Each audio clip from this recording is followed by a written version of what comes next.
What's up guys, welcome to Wasted Space and welcome to a slightly different video for the channel today. As you guys will know, I'm a bit of a hardware enthusiast, I've been a PC enthusiast for a very long time. And one of the things that's always intrigued me a bit with Space Engineers is, okay, it doesn't run great on a lot of systems, some of mine included, but what is it that means that it isn't running great? Which bit of hardware really matters? So what I'm doing today is hopefully something that you might find interesting. I'm certainly intrigued to see what the results are, although I have a bit of an idea what that result is going to be, is running through a little, let's call it a tech demo I've made using the new cutscene editor. You can see it running in the background here.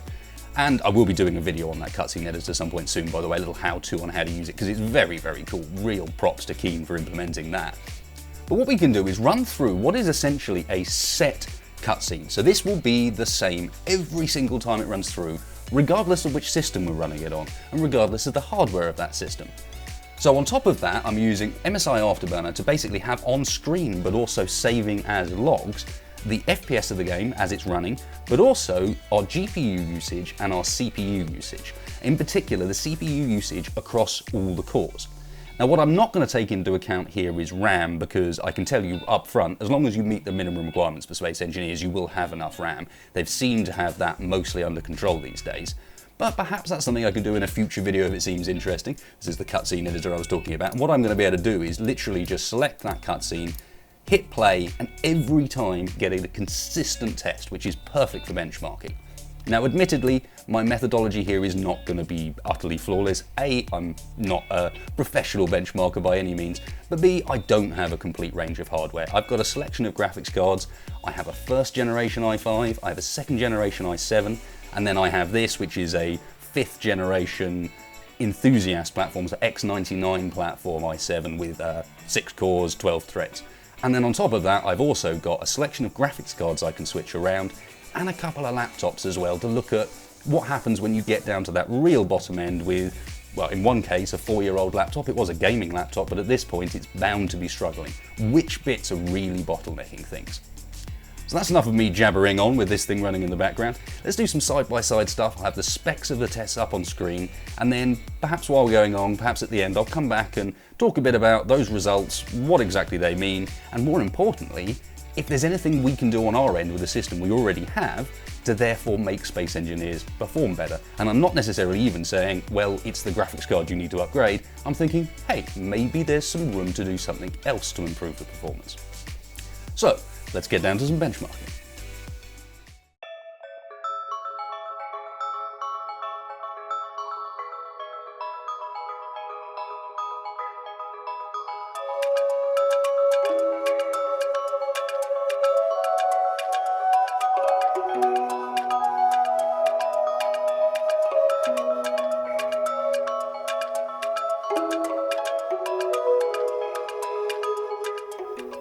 Okay, so I'm back again quickly because I'm concerned about the future tests on the basis that this is the best system at the moment. It's not obviously the best system you can get by any means, but a 980 Ti with a hex-core CPU is way above minimum or even recommended specs. However, for most of this Planet section, it's got my GPU absolutely pegged at 99%. So we'll see how the other cards do, but I think we might be starting to head towards a conclusion even from test 1.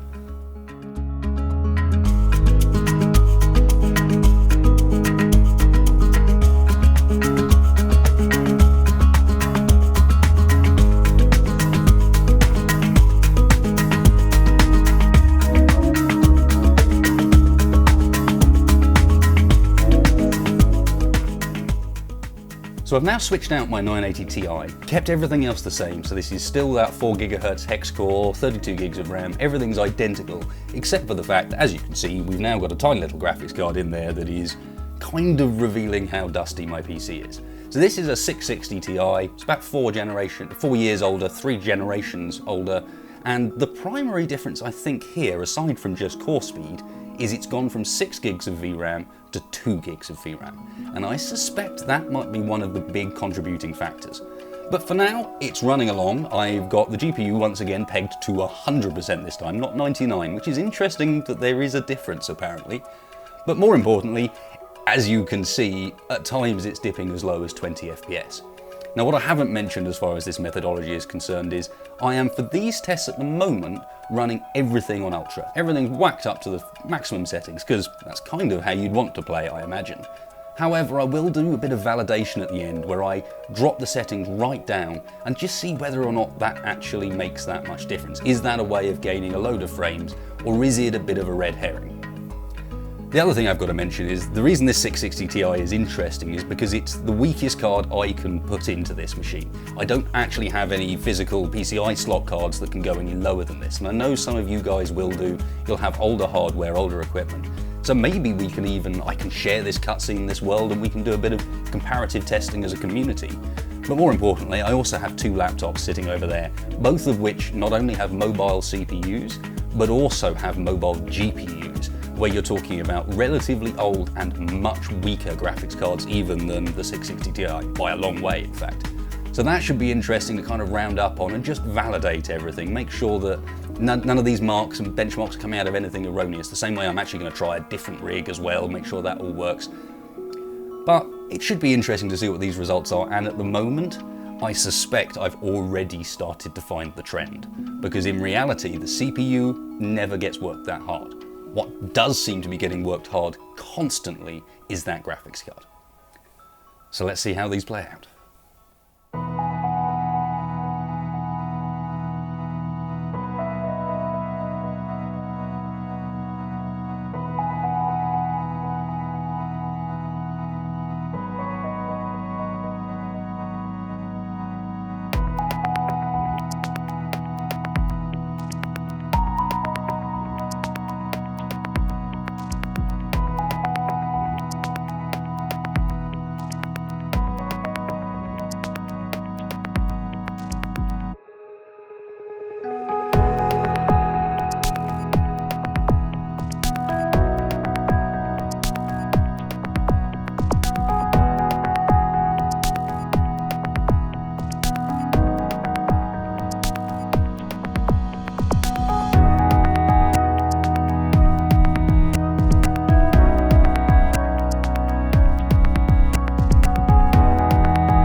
Once again in the same position, although this time with the 770, which you can just about tell from the backplate on the back of it. And this is an interesting card primarily because this one still has 2GB of VRAM. So even though it's a newer generation than that 660 Ti, and it's got a faster core on board, it's still only got those 2GB of VRAM. So I'm going to be very intrigued to see how much of a difference that actually makes. Is this any faster? The other thing you'll notice is it's most definitely quite a lot louder, so apparently I've got some custom fan profile on there. So far, at least at this point, we have got a noticeable improvement as far as just static here, looking at the planet. We've got 57.8 FPS, I believe that's a bit better than the 660 was getting, but we're still at that 99% load. So let's give it a try with this one and see if this makes any difference before I move on to what I think is going to be the most interesting test, which is what happens when you put a massive graphics card into a much older rig.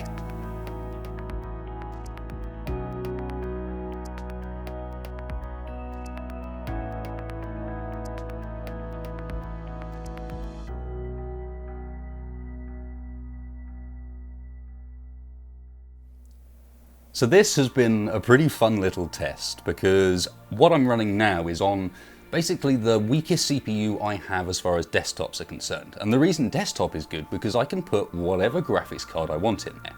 So this is an i5 760, it's first generation, about 6 years old now, pre-PCI Express 3.0 for example, so there's an argument that it's actually not capable of fully utilising this graphics card because it's got the 980 Ti in it, which is still a very, very competitive card and will run games without too much difficulty.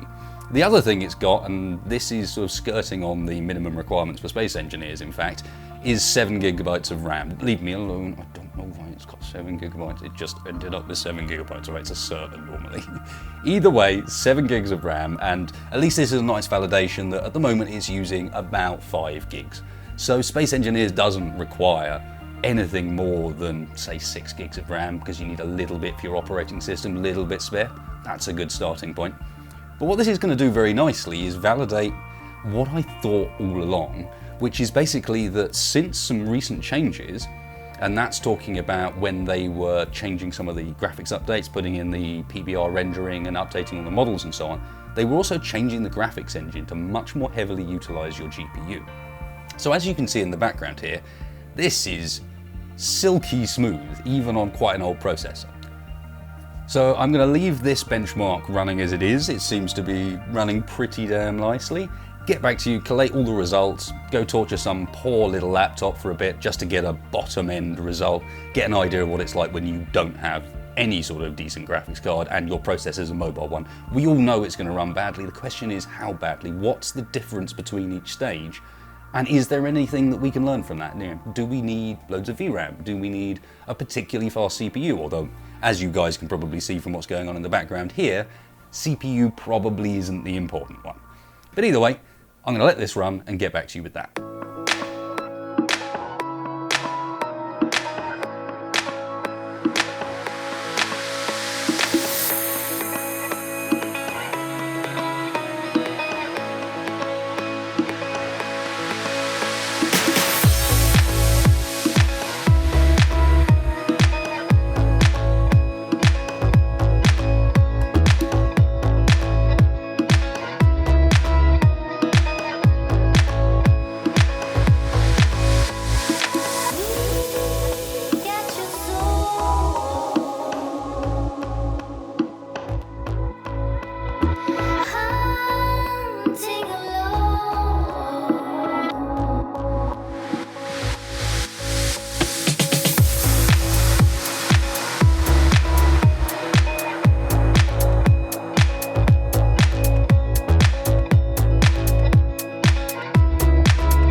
So now let's actually have a look at these results, put the data all together. But before we do so, I want to mention I'm not going to make you guys sit through the laptop or the fake Core 2 Duo footage that I've taken.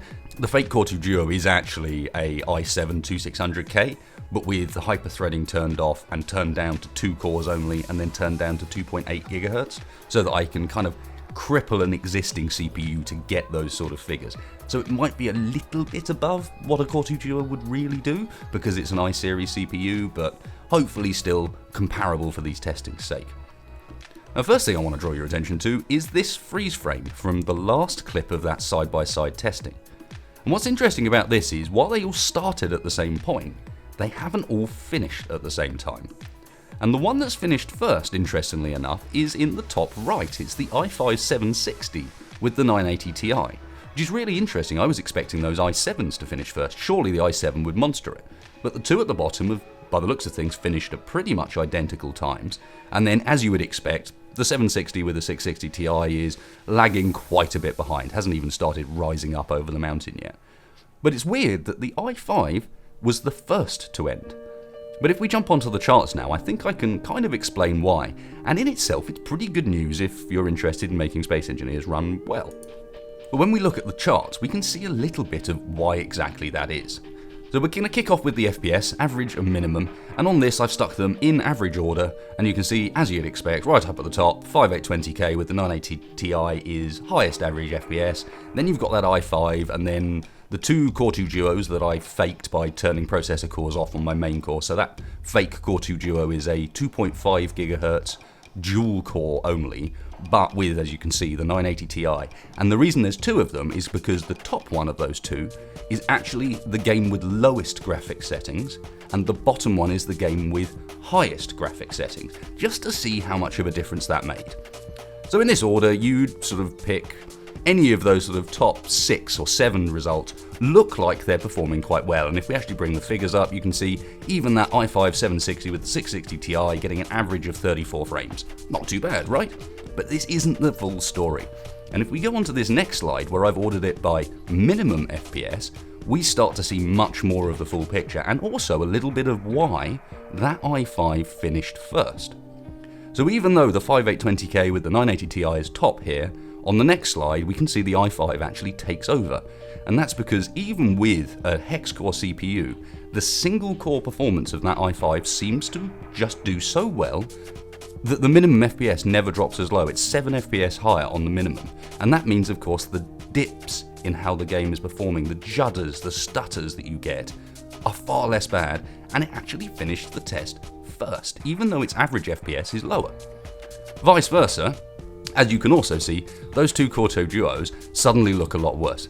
Minimum FPS of 0, and I can tell you they were hitching, locking up completely, stuttering. It was unplayable on those two systems. That i7 laptop was way better. Now these figures on their own just tell us purely the more powerful systems were more powerful. No one is surprised by that, other than perhaps the slightly surprising thing that actually the old i5 potentially beats out the new i7. But if you guys are familiar with how IPC and sort of single core performance works, that probably isn't that much of a surprise to you either. Where this starts to tell us a bit of a story is when we move on to the actual CPU usage. So on this chart we've got the usage both of the whole CPU in orange, but also of the highest CPU core. So as you guys know, your CPU actually has multiple cores in it. So which one of those cores is being worked the hardest, and how hard is it being worked? And as we can see there, the answer is on every system, one of your cores is going to be nailed really, really heavily. And of course on the slowest systems, which is the i7 laptop processor and those two Core 2 duos, it's pegged at 100% the whole time. Not only that, but the total CPU you can see very linearly increases as the number of cores decrease. So at the top you've got the CPUs with 8 or 12 cores, and then as we go down you move into the quad-core i5s, and you can see the total CPU usage hits about 50%. Admittedly, with the 980 Ti, the more powerful graphics card, it's actually working the CPU harder as well. But we can pretty clearly see from this chart alone that Space Engineers is using 2 threads. If you in any way slow those 2 threads down, you're going to start seeing real hitchy game performance. It's going to really badly affect the playability of it because your frame rate will start hitting 0. Not only that, but if you look down the bottom at those two Core 2 duos, changing the game settings makes virtually no difference, especially if we were to compare that with the FPS again to see that we're not even gaining anything noticeable as far as the FPS is concerned either. So finally, to wrap up, we need to compare the CPU usage with the GPU usage, and this will tell us which bit of the two is really slowing the system down, which bit matters and which bit is just kind of, as long as it's good enough, it's fine. And of course, the way around this is the GPU is now the bit that matters. Every last one of these systems, except for those last two, is pushing the GPU about as hard as it can. The i5 760 with the 980 Ti, not very well balanced. You can see the CPU isn't really able to feed the GPU with enough frames. So if I move on to this next chart and get rid of that highest core percentage, because we've kind of explained that now, you can get a pretty nice progression of, as long as your CPU is more powerful than something like an i5 760, your graphics card's going to be really well utilized, and because of that, you're going to get a nice playable experience. However, as soon as your CPU drops too low, e.g. those Core 2 duos at the bottom, that becomes the benchmark, the bottleneck. However, it is only Core 2 duos that are that bad. So now some conclusions, and what I want to talk to you about basically is Space Engineers' minimum recommended specifications, and then kind of give you my minimum and recommended specifications instead, because honestly, Space Engineers ones are rubbish. I tested it with literally their recommended system, which is that i5 760 with the 660 Ti. That's their recommended system, and it averaged 34 FPS and could drop as low as 14 at times. That, in my mind, is not what you get from a recommended system. When you have the recommended specs, surely you're expecting the game to run pretty damn well. You know, you're going to get the good experience out of it. The minimum specifications they have is a 2 GHz dual core with a graphics card that's 3 generations older than any I could test. You guys saw the dual core results. How well do you think it's going to run? I'd be surprised if it gets any FPS at all. So I don't buy their specs. The only one of their specs that seems to be overdone instead of underdone is the RAM usage. The RAM usage, you only need about 4 gigs for Space Engineers itself, so depending on your Windows installation, 8 is pretty damn fine. I was running multiple systems with 8 gigs in it, and at no point did any of them cap out on RAM, so I think that's just a non-factor. Everyone's got pretty much 8 gigs these days. If you're below 8, then you're probably having Windows problems before you're having games problems. So RAM really doesn't seem to be much of a factor, to the point where I could even potentially just say that recommended system could get away with 8 gigs as well. It's not Space Engineers that's really going to be making all the difference there, and if it is RAM you're struggling for, it's one of the few things that changing the graphics settings really helps with. Cut your RAM usage in half just by dropping it down to lowest settings. So ignoring the RAM, let's talk a bit about my minimum recommended specifications, get something that's a bit more realistic, a bit more playable than what Keen recommend. So kicking off with my minimum, and that is going to be pretty much their recommended. I'm actually going to take 8 gigs of RAM off it, because as I mentioned, we don't need that.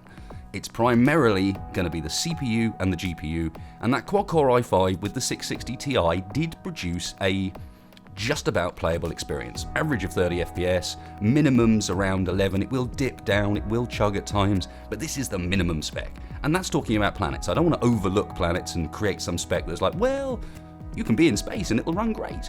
That's not quite good enough in my mind. The game's got planets, it's one of the coolest things in the game. You want to be able to at least look at them. So that's my minimum, that'll get you by quite happily.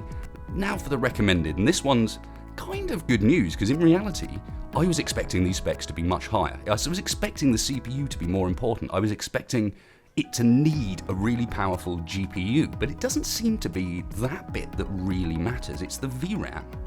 So it means that I can put in, first of all, for the CPU, i5 2500K or above. So that's the second generation i5s. Good chips. It was the point at which they started really optimizing some of how they worked. And that thing at 3.3 GHz is going to run Space Engineers absolutely fine. It's going to power whatever graphics card you throw at it absolutely fine.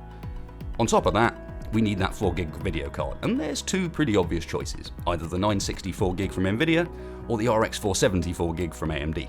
Both of those are actually, well, the 470's current gen, the 960's previous gen, but they're both very, very affordable cards, and more importantly, are going to give you a good experience in Space Engineers, even down on planets.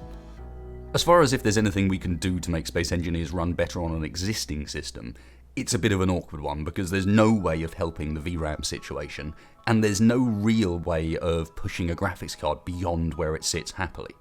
The only thing I can mention is, obviously, this should give you an idea of perhaps if it's your CPU that's potentially the problem. Obviously, with CPUs, you've got a bit more room to mess around, potentially turn off background programs, the usual stuff, but also potentially some overclocking, perhaps. With the graphics card, that's much more difficult. You're going to get much less of a gain from it. The only thing really you can do if Space Engineers you're struggling to run it well is drop the resolution, because in doing so, you drop the size of the textures you're using, and therefore you're using less video memory. So I hope you all enjoyed this one, guys, and a bit of a rambly end bit where I try and summarise some results that were pretty obvious, but at the same time there were some interesting little bits in there, and I really wanted to do just a look at Space Engineers' performance and how much control we have over it and how much difference it makes changing hardware around. And there were a couple of pretty interesting results. If you did enjoy this one, please hit that like button. This is like a week's worth of work, benchmarking, moving rigs around, doing the charts and so on. So please hit that like if you did enjoy it. Please share it if you think there's some guys out there that might be interested in the results or might be interested in giving me some results. I'm going to upload some of my methodology, explain that down below, and then you guys can kind of join in and maybe share your results too, build up a bigger idea. Certainly I'd like to see some tests from AMD systems. I unfortunately don't own any, so there's not much I can do there. I'm not about to run out and buy a system just to do this video. So if you do have anything, hit me up with that. If you didn't like this video and my crazy ramblings, I can probably understand why. Dislike button's just down there. And otherwise, thanks a lot for watching, guys. Don't forget to hit subscribe if you haven't already, and I will catch you folks for the next one.